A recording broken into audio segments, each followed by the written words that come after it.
The 9-3 Dolphins and 4-8 Titans cap off Week 14 on Monday Night Football, in one of two MNF tilts, 8:15 p.m. Eastern Time, ESPN. Miami's pegged as the decided home favorites per Sports Interaction, looking to improve to 9-0 against sub-.500 teams this year. While there might not be much value betting into the sharp side and total markets on game day, you can find some worthwhile action in the prop market.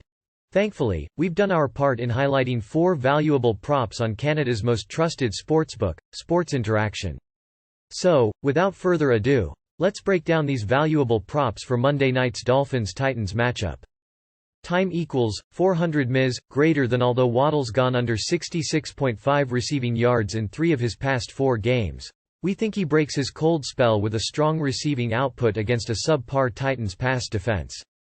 Tennessee's been one of the least efficient pass defenses relative to its dropback success rate, 48.5%, 30th, consistently letting offenses stay ahead of schedule through the air.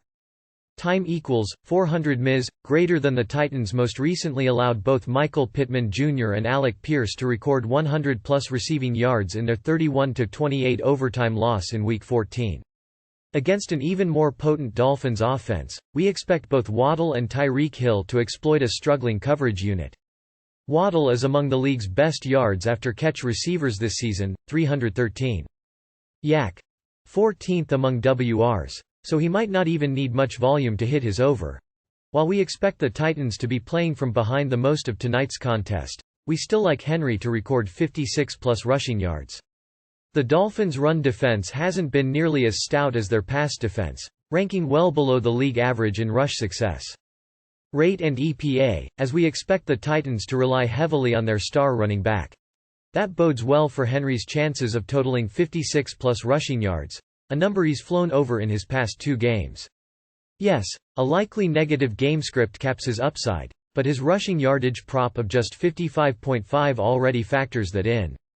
The Dolphins just allowed the Commanders to rush for 138 yards on 4.9 yards per carry last week, so there's reason to buy into King Henry going over this number for a 3rd straight game.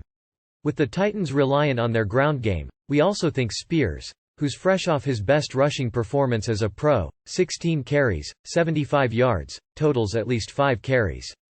While much of Spears' 16-carry day came as a result of Henry leaving the game in the second half due to being evaluated for a head injury, Spears' efficient day on the ground should lead to an increased workload this week.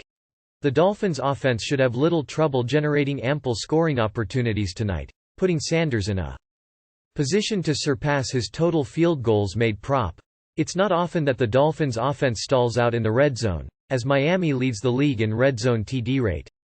This could theoretically hinder Sanders' chance of making 2 or more field goals, but the more red zone drives the Dolphins have, the better Sanders' chances are of totaling 2 or more field goals. Time equals 400 ms greater than. Sanders has gone over 1.5 made field goals in 2 of his past 3 games, and with the Dolphins potentially scoring 30+ points for the 3rd straight week, we'll take the even money on their placekicker contributing to the scoring.